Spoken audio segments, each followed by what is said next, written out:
તો સુરતની વીર નર્મદ દક્ષિણ ગુજરાત યુનિવર્સિટીમાં પરીક્ષામાં પાસ થવા માટે વિદ્યાર્થીએ નવો કિમિયો અપનાવ્યો હતો। વિજ્ઞાન પ્રવાહની પરીક્ષાના પેપરની ઉત્તરવહીમાં વિદ્યાર્થીએ રૂપિયા મૂક્યા હોવાની વિગત સામે આવી છે। પાસ થવા માટે વિદ્યાર્થીએ ઉત્તરવહીમાં 500 રૂપિયા મૂક્યા હતા। 3 વખત નાપાસ થયેલા વિદ્યાર્થીએ પાસ થવા માટે રૂપિયા મૂક્યા હોવાનું જાણવા મળ્યું છે। ઘટના સામે આવતા યુનિવર્સિટી દ્વારા વિદ્યાર્થીને 2500 રૂપિયાની પેનલ્ટી ફટકારવામાં આવી છે। તો પરીક્ષામાં ગેરરીતિ કરનારા 130 વિદ્યાર્થીઓનું પણ હિયરિંગ કરવામાં આવ્યું છે, જેમાં 98% વિદ્યાર્થીઓ માઇક્રો ઝેરોક્સ અને કાપલી લાવ્યા હોવાનું પણ સામે આવ્યું છે। તમામ વિદ્યાર્થીને નિયમ મુજબ 500 રૂપિયાનો દંડ ફટકારવામાં આવ્યો છે।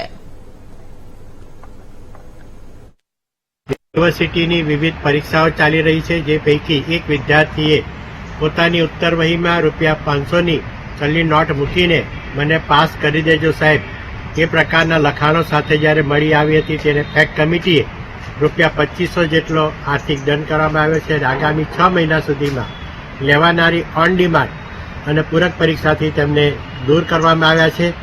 અને બીજો એક વિદ્યાર્થી હતો જે પોતાના પગરખા એટલે કે ચંપલના સોલની અંદર એ માઇક્રો ઝેરોક્સ હતી, એ વિદ્યાર્થી ગેરહાજર રહ્યો હતો, પણ તેને પણ લગભગ આ જ પ્રકારની શિક્ષા થવાનો શક્યતા છે। 130 વિદ્યાર્થી પૈકી 98% વિદ્યાર્થીઓ માઇક્રો ઝેરોક્સ લઈને આવ્યા હતા।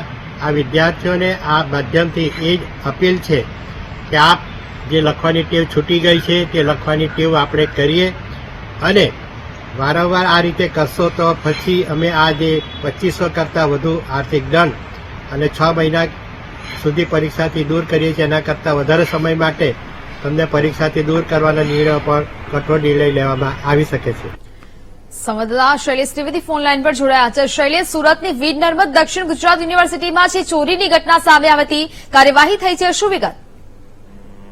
સુરતની વીર નર્મદ દક્ષિણ ગુજરાત યુનિવર્સિટીની આ વધુ એક ઘટના સામે આવી છે, જેમાં 500 રૂપિયાની ચલણી નોટ એક વિદ્યાર્થીએ ઉત્તરવહીમાં મૂકી દીધી હતી અને પોતાને પાસ કરવાની અપીલ કરી હતી। જોકે ભૂતકાળમાં આવી અનેક ઘટનાઓ બની ચૂકી છે, તેને પગલે જ યુનિવર્સિટીએ આ વખતે આવું કરતૂત કરનાર વિદ્યાર્થી સામે કડક પગલાં ભરવાની કાર્યવાહી અને નીતિ નિયમો જાહેર કર્યા હતા, જેમાં આ વિદ્યાર્થીને 2500 રૂપિયાની પેનલ્ટી ઉપરાંત આગામી 6 મહિના સુધી અન્ય કોઈ પણ પરીક્ષા ન આપી શકે તેવો દંડ કરવામાં આવ્યો છે। આ ઉપરાંત 130 થી વધુ વિદ્યાર્થીઓ માઇક્રો ઝેરોક્સની સાથે પણ પકડાયા હતા। આ તમામને અત્યારે પરીક્ષા કમિટી સમક્ષ હાજર કરી તેમને સુનાવણી કરવામાં આવી રહી છે અને એ અંગે યોગ્ય નિર્ણય પણ લેવાશે।